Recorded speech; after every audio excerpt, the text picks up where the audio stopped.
does not appear to be a homicide, although they are not closing the books on everything. They confirmed the fact that her body was found by a member of her staff in water, in a bathtub, and that she apparently was under that water in the Beverly Hills Hotel, but they would not confirm any other stories. Did she die of drowning? They did confirm that she was unconscious at the time, not dead when she was pulled out of that bathtub. And, of course, the rumors are swirling. Was this a reaction to taking too many prescription medicines, drugs, booze, or what? Or a combination of everything?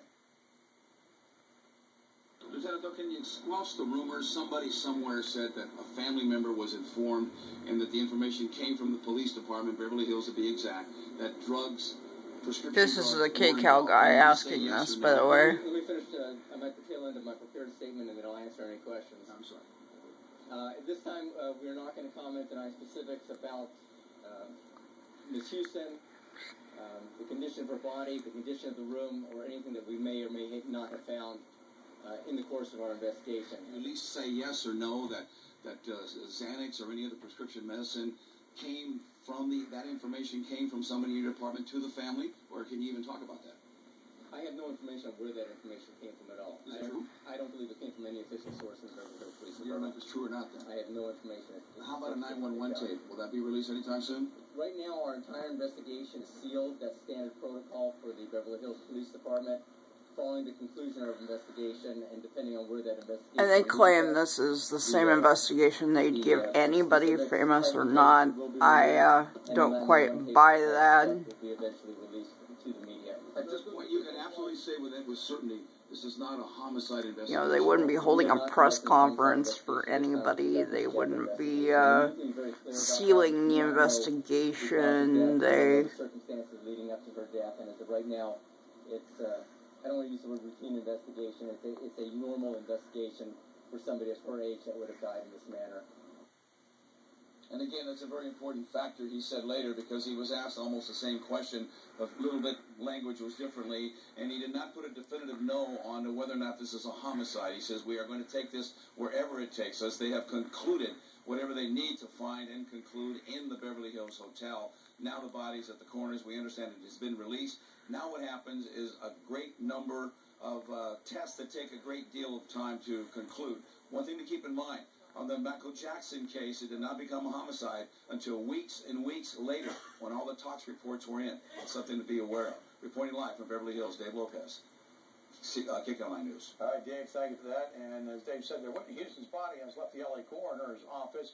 Official cause of death has not been released, however. KCAL News' Kirk Hawkins. And it won't be for a while.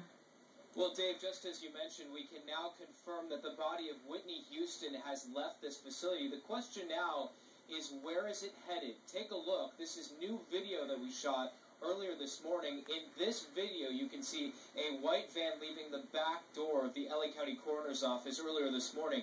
LA County Coroner's officials say Whitney Houston's body has been moved. While vans from mortuaries come and go all morning long from this facility, we can't confirm Whitney Houston's body was inside this van that belonged to a mortuary in South LA. TMZ is reporting, though, that it left in a coroner's van.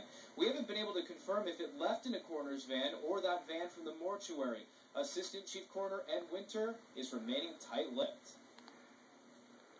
We have funeral homes that do come and pick up. We also have first call services that sometimes come in, which are unmarked vehicles, and we occasionally do assist the family with our vans. The Associated Press says funeral arrangements are not complete, but their source told them a wake is a possibility on Thursday. The Wire service says a funeral could happen Friday at Newark's Prudential Center. The facility has a capacity of 18,000, and it could really take several weeks before we learn the official cause of death of Whitney Houston. The reason for that, those toxicology test results aren't expected for anywhere between 6 and 8 weeks. Preliminary autopsy results could come on Wednesday. Switching gears, though, now we have some information about a vigil. The vigil is scheduled to begin later on this afternoon and this evening at 5 o'clock in Leimert Park. If we could show you the details now, this is the location of that vigil. Again, it's set to begin at 5 o'clock. We're hoping to learn more about the cause of Whitney Houston's death later on this week from coroner's officials here. Live in Boyle Heights, Kirk Hawkins, KCAL 9 News. All right, Kirk, thank you for that. Houston's ex-husband, Bobby Brown, back in L.A. today to be with their daughter. The 18-year-old was hospitalized for a while yesterday. KCAL 9's Cara Finstrom continues. Yeah, supposedly there was like 2 suicide attempts by this girl. Growing memorial we see behind you, Cara. Many of those gathering here tell us that they grew up listening to Whitney Houston and felt a personal connection to her and her songs. And behind me here you can see the makeshift memorial that has sprung up, people coming and leaving behind cards, candles, and notes. I do feel sorry for the kid. I mean, she didn't ask for her mom to be that way. He was always been a fan, brought flowers to a makeshift memorial. I saw so many times in here when But, yeah.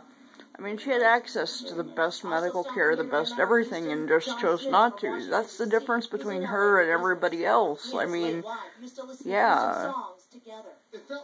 She could have gotten better, and like a friend of mine said, she wasn't 5.